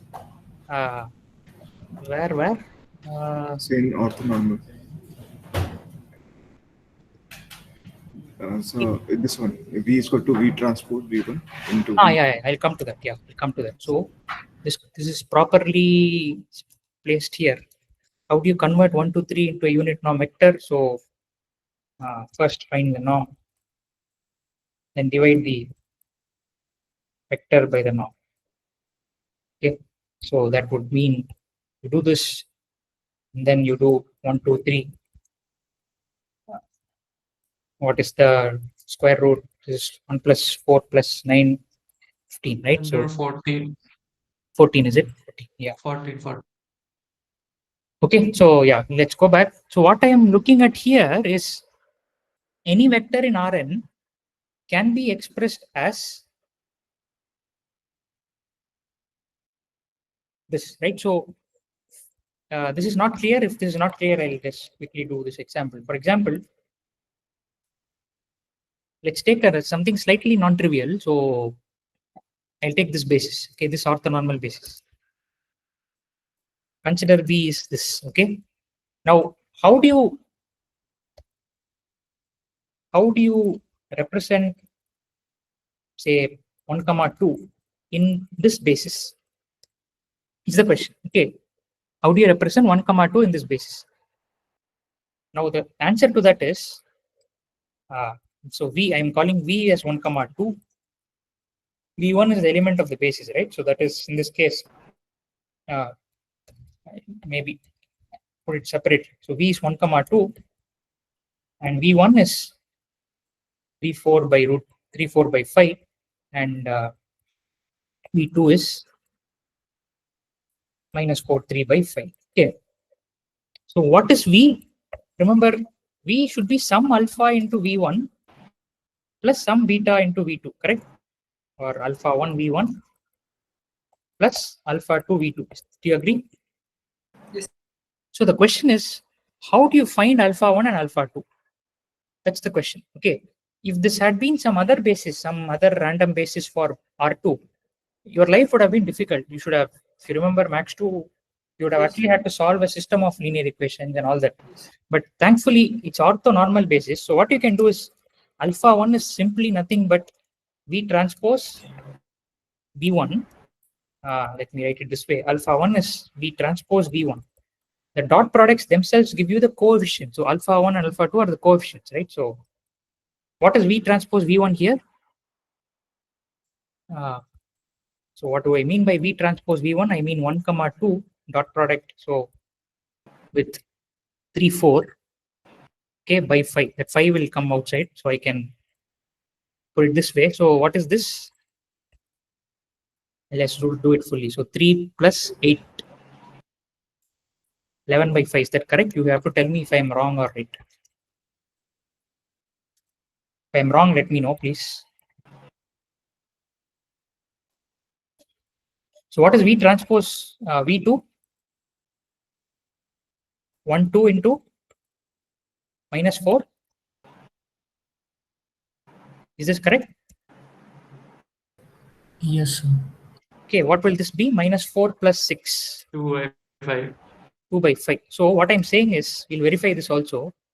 I'm saying that 1, 2 is nothing but 11 by 5. Scale the first vector by 11 by 5. What is the first vector?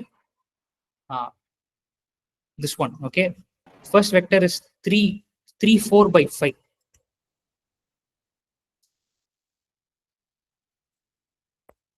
This is the first vector. Scale the second vector by 2 by 5. And this is what? Minus 4, 3. Is that correct? So these are what? I'll call 11 by 5 and 2 by 5 the coordinates of this vector. with respect to this basis 3, 4 by 5 and minus 4 by 3. Is this correct? First of all, if you do the math, if you do algebra, does it work out? So what you have in denominator is 25. Numerator will have 33 minus 8, comma 44 plus 6. What does that turn out to be? 25 and 50, right? So that is correct. So I think it's correct. So yeah, it's just to verify if we have done the correct thing. So that's what I have written here. If you want to find out the coordinates of a vector with respect to an orthonormal basis, life is very simple. You just need to take the dot product of the vector and the individual basis elements. Is this clear to everyone? Please let me know if this is clear. It is clear, right? So how you wrote alpha 1 equals to V transpose into V1? Below. You want to know the proof? So that is, see, this is, you can prove this actually. See, all that you need to do is take dot product. So you start with this expression and you take the dot product with V1. What will you get if you take the dot product with V1? 1. Only this will remain, right? Everything else will vanish because they are pairwise orthogonal, right? So very similar to the proof that we did here, right? So same concept only we are using. Okay. But is this fine with everyone? Orthonormal basis? Yes, sir. Okay, so let's box this fellow because it's very important. And we'll use this in projections. When we discuss projections, we'll be using this. So, okay, so now we come to the first lecture of this week.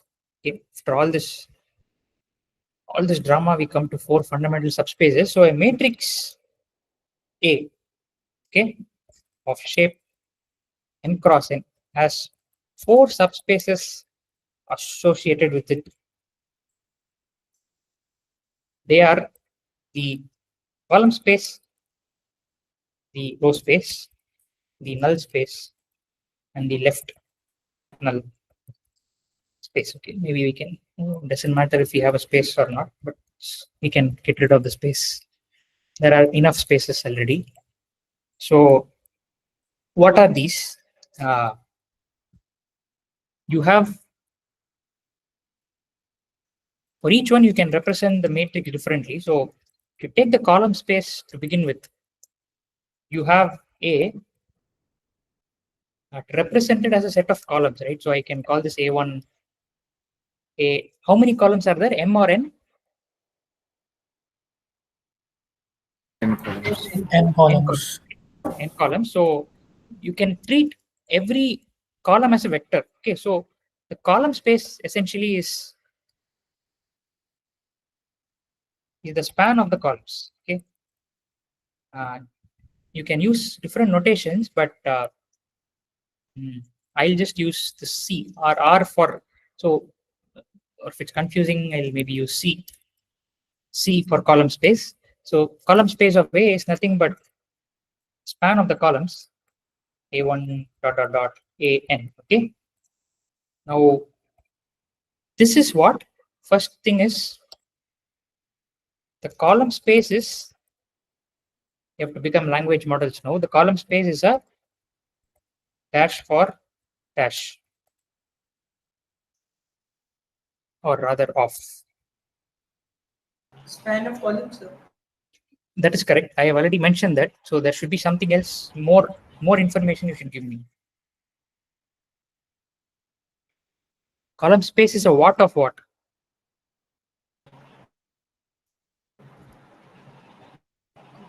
Subspace of something. What is that?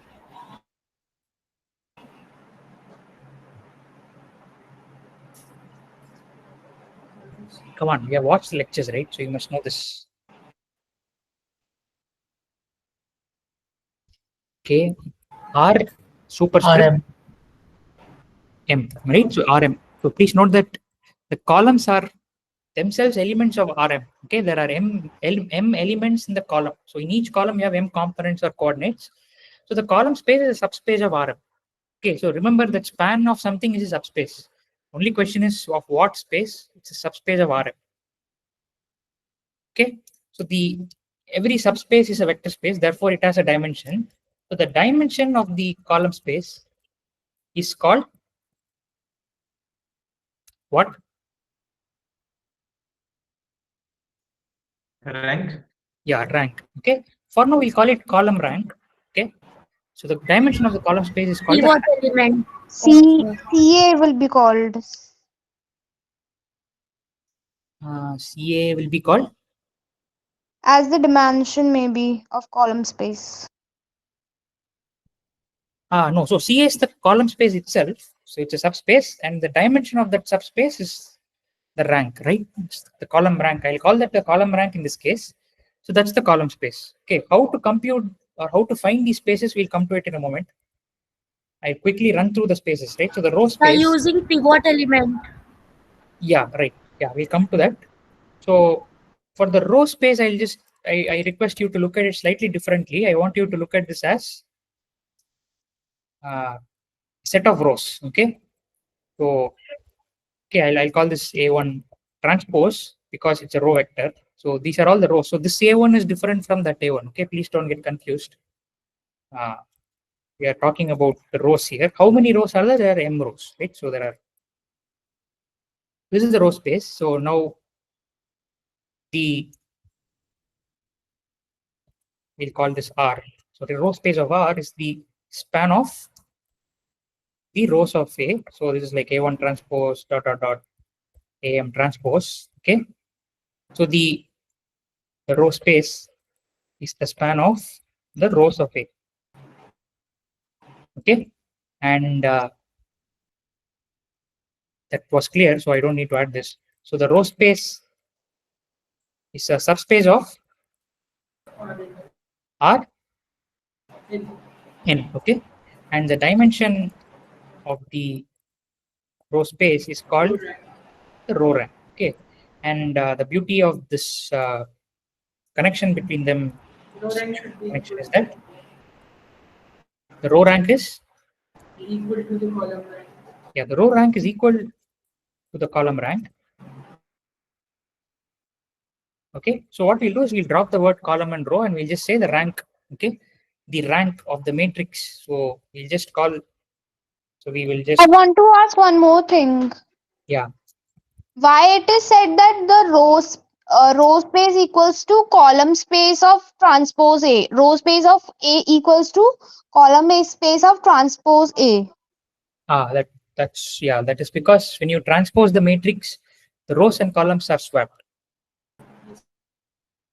Right. So that's also an important point. We have the row space of A, or rather the column space of A transpose. So what is the column space of A transpose? So moment you do A transpose, the columns, or rather the rows of A become the columns of A transpose. So this is the same as the row space of A or A transpose. A, right? So because the operation of transpose swaps the rows and columns, meaning what was a row before now becomes a column, and vice versa, right? So, okay, so that's the link between the two. So we'll just use the term rank of the matrix since both are the same. Okay. Now there are so many ways to understand this. So what is the rank of the rank? Okay, so the rank of a Number matrix, of linearly independent columns. yeah. So it's the number of linearly independent columns. Okay. Also the number of linearly independent rows. Okay. So that's the rank of a matrix. So now we'll quickly discuss the null space and then start computing. Maybe we'll do one example for each of this, and then we'll have to discuss the rest next coming Saturday. Okay, so the rank of the null space is There are again different ways of putting this. So what is the null space? So this is like span of rows, span of columns. But what is the null space?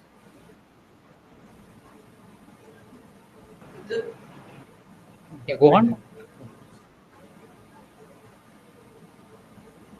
It's the set of So number of dependent rows. Dependent. yeah, that is correct. But Is that Ax equals to 0?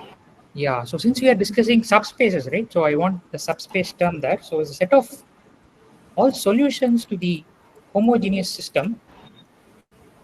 Of equation. Yeah, Ax equal to 0, right? So we call this n of a, and n of a is nothing but, sorry, a remains like this. This becomes curly. Okay, so the set of all x such that Ax equal to 0, where x is in which space? R?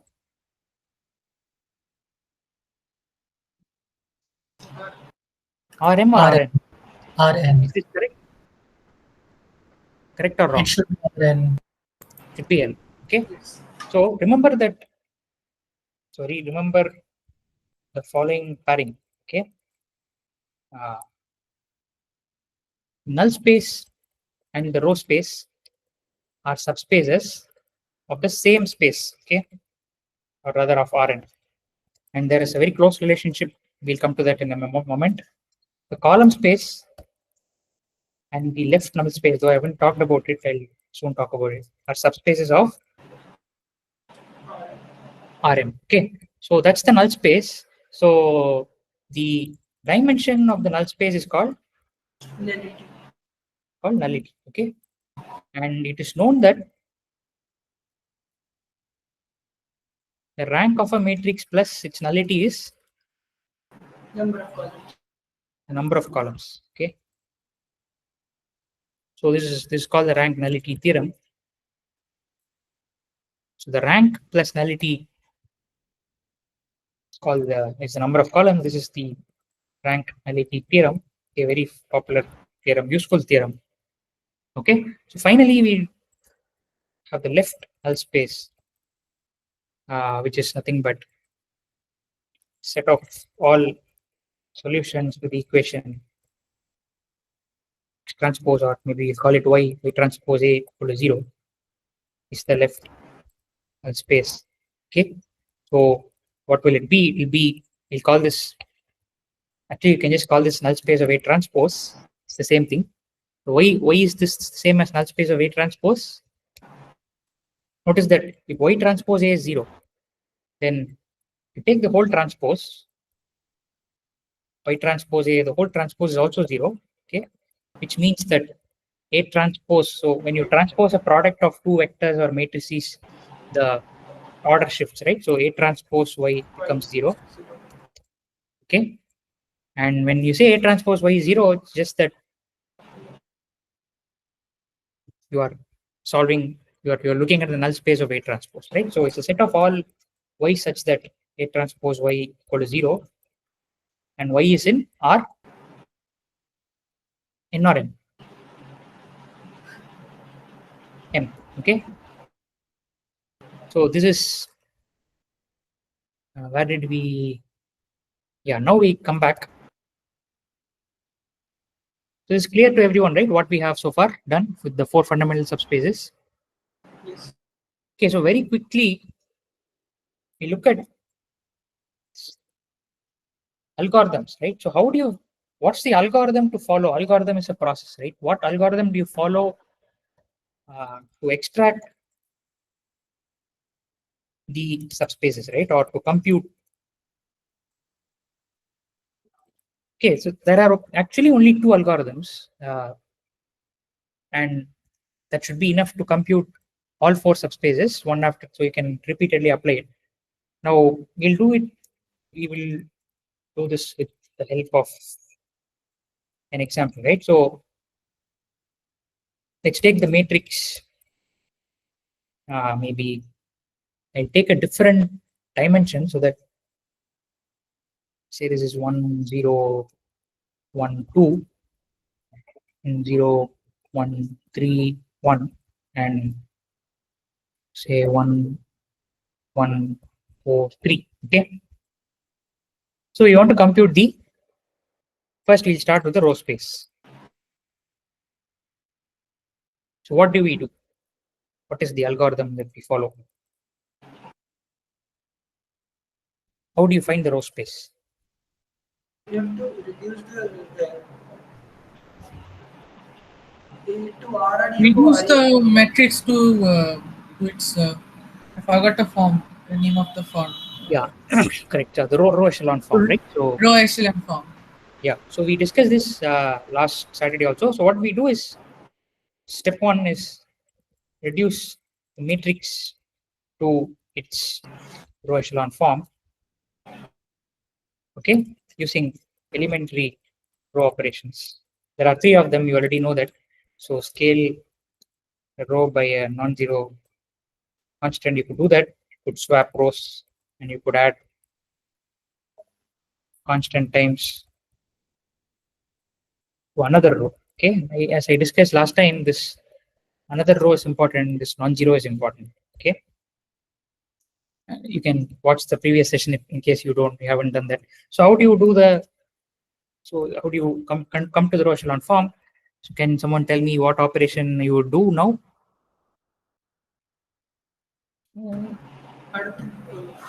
R3 is, I can do R3 is R3 minus R1. Okay, so if I do that, then 1 minus 1 becomes 0, 1 stays, 4 minus 1 is 3, 3 minus 2 is 1. Okay, now I start with this in the next step and do what? R3 minus R2. Minus R2. R3 is R3 minus R2.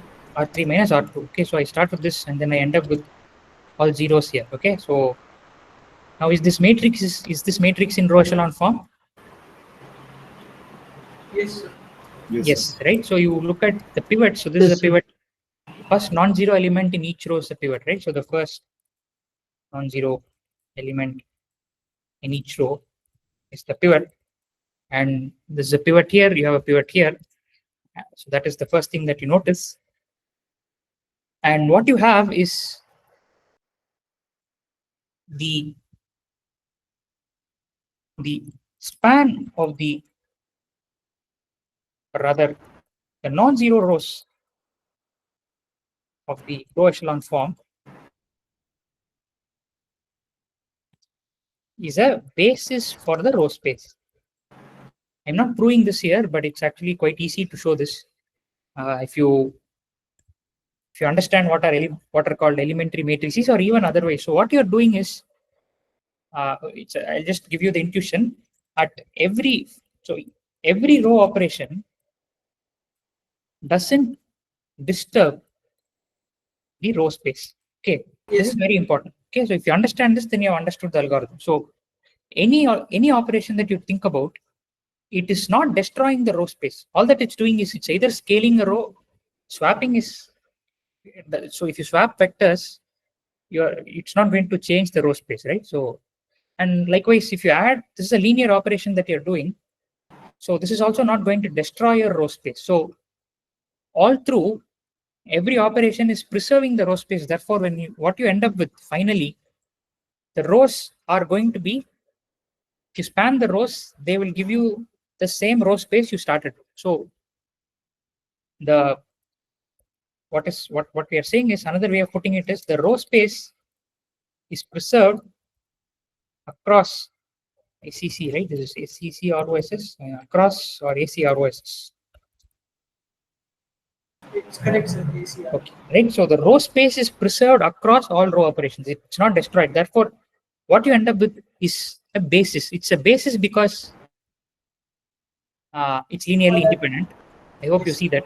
It has to be linearly independent because the ones are always to the right of the zeros, right? Meaning the pivot in every row is to the right of the pivot that came before it. So they simply cannot be dependent on one another. So first row, second row, third row, you just cannot express one row in terms of the other. Okay, so that's why they are linearly independent.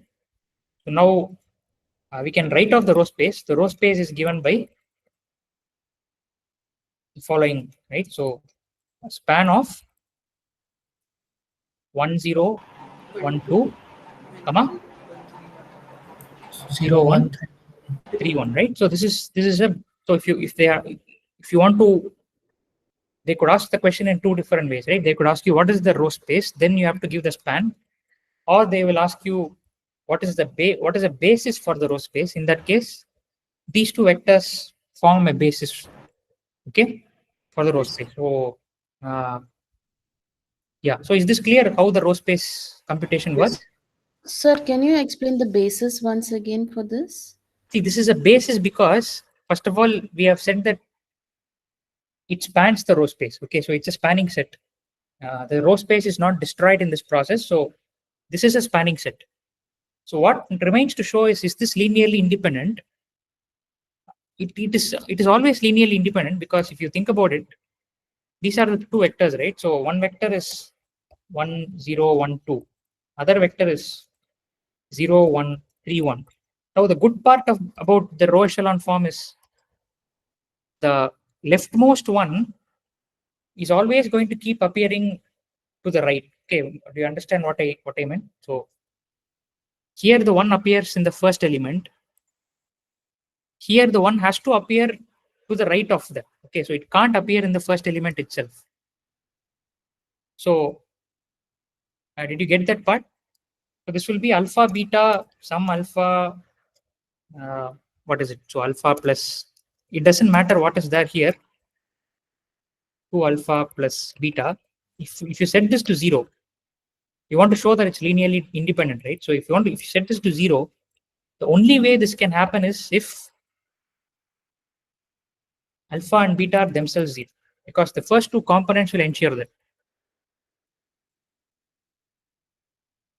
Is that sufficient an explanation for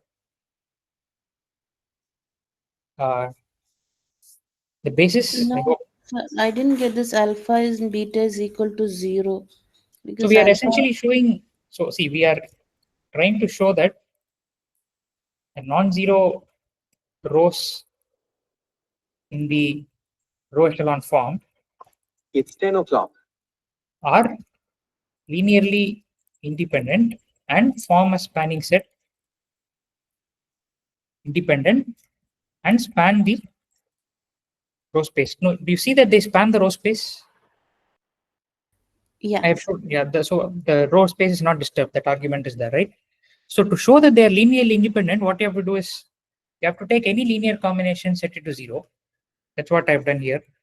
So take any linear combination, set it to 0 0 0. And what you observe is the only way that it can happen is if both alpha and beta are 0. Okay, so therefore they are linearly independent. Okay. Now, so why is this the case? That is because the pivot in every row is to the right of the pivot in the previous row. So you will end up with 0 coefficients. There is no escaping that. Okay. Okay. So maybe you can go through this once again later on, and it should be clear. The algorithm for the column space, thankfully, is very simple. So once you have the row space, the column space comes for free.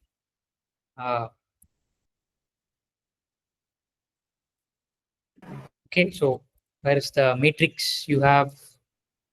I just copy this. Let's work with the same matrix. Okay, same matrix.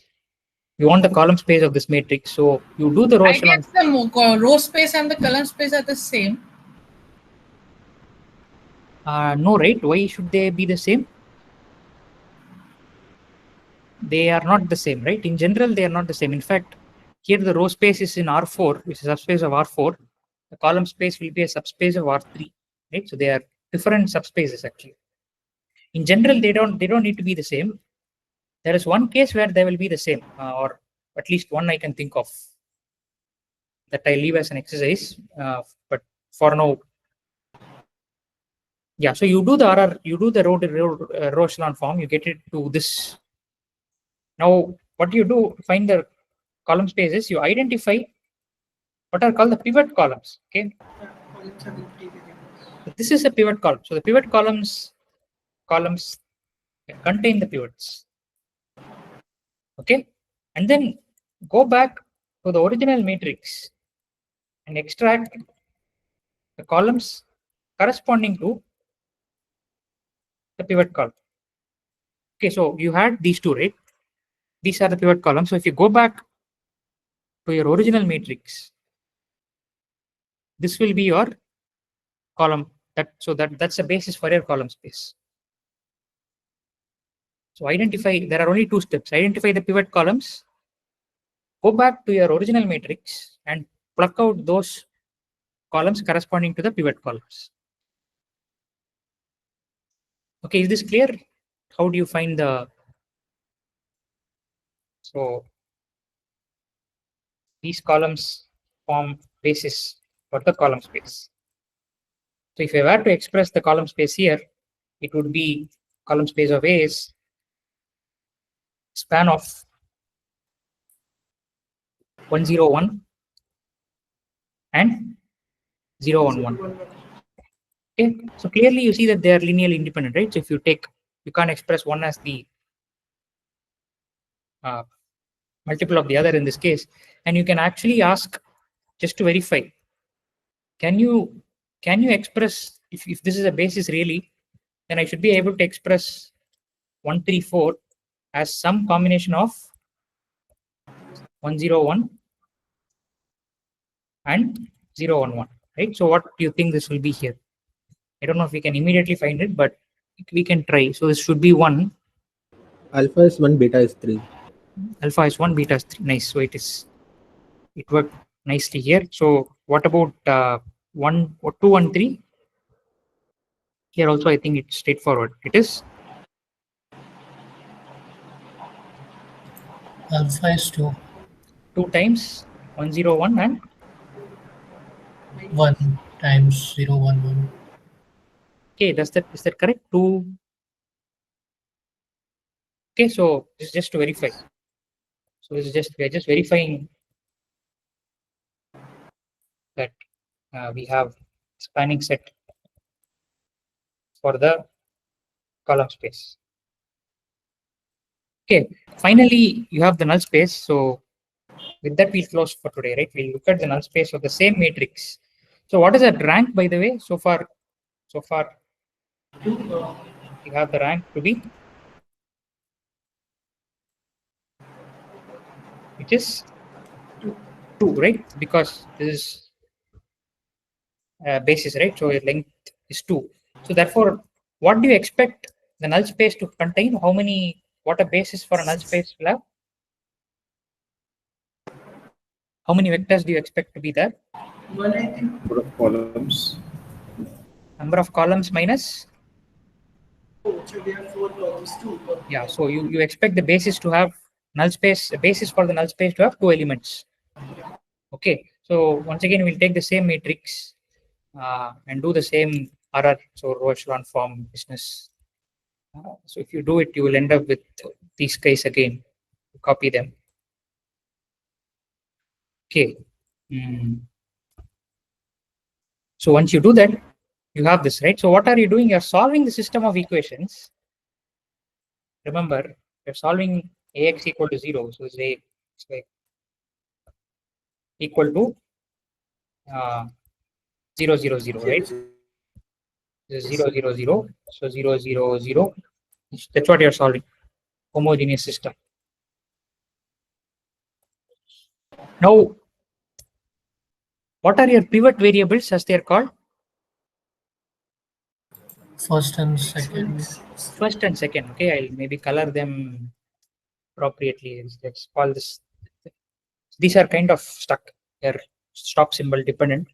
These guys are free to move, so I'll color them green. Okay, so x1 and x2 are the pivot variables or the dependent variables, and x3 and x4 are the free variables. So now what happens is, if you want to find out a basis for the null space, what do you do? Assign arbitrary values to x3 and x4.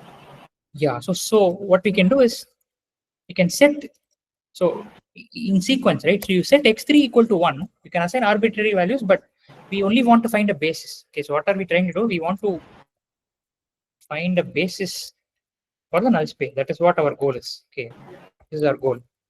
So for that, you just need two vectors in this case. So we need only two vectors because the nullity is 2. So I can set the independent or the free variables to any value. I'll set it to 1 and 0. So okay, that will give me my first vector, and if I set x3 to be 0, x4 to be 1, that will give me my second vector. So if I set x3 to be 1, x4 to be 0, what happens to x1 and x2?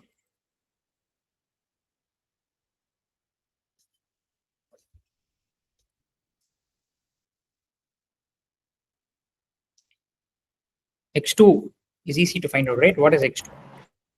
This second equation, 1 into x2 plus x3 plus x4 is 0. Therefore, x2 is -3. -3. Are you sure it's -3 or? Yeah, it's -3. Correct. X1 is -1. X1 is that correct? -1. Yes, it is correct. Yes. Okay. Therefore, what you have one element in or one vector in the basis is one vector in the basis -1, comma -3, comma 1, comma 0. Right? This is one basis. One vector in the basis of the null space. Now we just repeat the process. So for x3, x3 is 0, x4 is 1. So what will be x2? -1. -1. X1 is -2. x1 is -2. Correct. So then therefore the other vector in the basis is -2, comma -1, comma 0, comma 1. Okay. And finally, a basis. We are using a because there are infinitely many bases you can think of. Null space of A is set -1, 3, 1, 0, and -2, -1, 0, 1. Okay. And you can express the null space as what?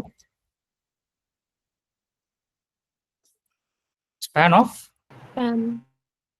this fellow, right? So span of this guy will give you the, you can also verify, right? You can verify if the matrix into this vector gives you 0, just to verify. So we have, whereas the original matrix, so the original matrix is this, you're multiplying it by -1, -3, 1, 0, right? So you should end up with, so this is -1, 0, -3. So -1 plus 1, 0. Okay, that is 0. So 0 into -1, 1 into -3 is -3 plus 3 is 0. 0. Correct, Again right? 0. Yeah, so yeah, this is 0. Okay, so that's just a check. You can also check the other one. What is the other one? It is -2, -1, 0, 1. Is this also 0? -2, -1, 0. Yes. This is also 0, right? Okay, right. So that is just to check, verify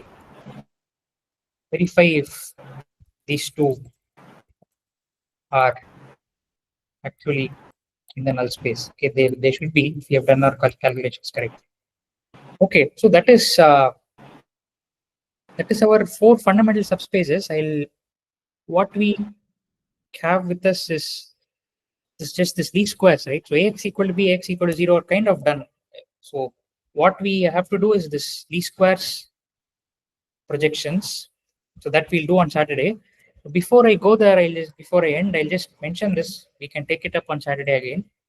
The row space is orthogonal to the null space, right? This is a very important relation. And the column space is orthogonal to the left null space. Okay, so these make two pairs. So the relationship between the row space and the null space is they're perpendicular. So two subspaces are perpendicular. The column space and the left null space are perpendicular. Once again, two subspaces are perpendicular, and there are some very nice results that follow from this. So you must know that there is this dependence between these two. So you can actually verify. So if you take this is the null space, right? So if you take a vector from the null space and you look at the row space, where did we do the row space? Yeah, here's the row space, right? There is a so I'm pasting a vector from the null space and I do a transpose with 1 0 1 2, right? You will see that this is nothing but -1 plus 0 and then -1 plus 0, right? So this is 0. So you see that they are orthogonal. Okay. So that is the idea. So your row space, all the vectors in the row space are perpendicular to all the vectors in the null space. So that's a very good relationship that's there. So you have to keep in mind. So, But like, yeah, continue do we from have any algorithm for left null space? Can yeah, we in fact, extend this? yeah, there is actually one. Gilbert Strang discusses one algorithm. So I haven't studied that properly. So what you could of course do is take the transpose of A and then do the null space. Okay, but that's like one more step. What Mr. Strang says is what Dr. Strang says is you could actually you don't have to do all that. So that algorithm I have not studied properly, but there is one. You can refer Strang's lectures or the text. Yeah, sure. Thanks. Okay, anything else? If not, we will close for today and we'll meet again on Saturday. So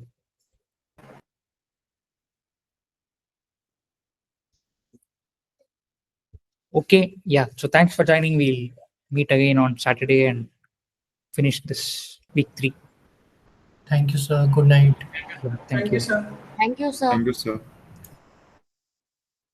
Thank you.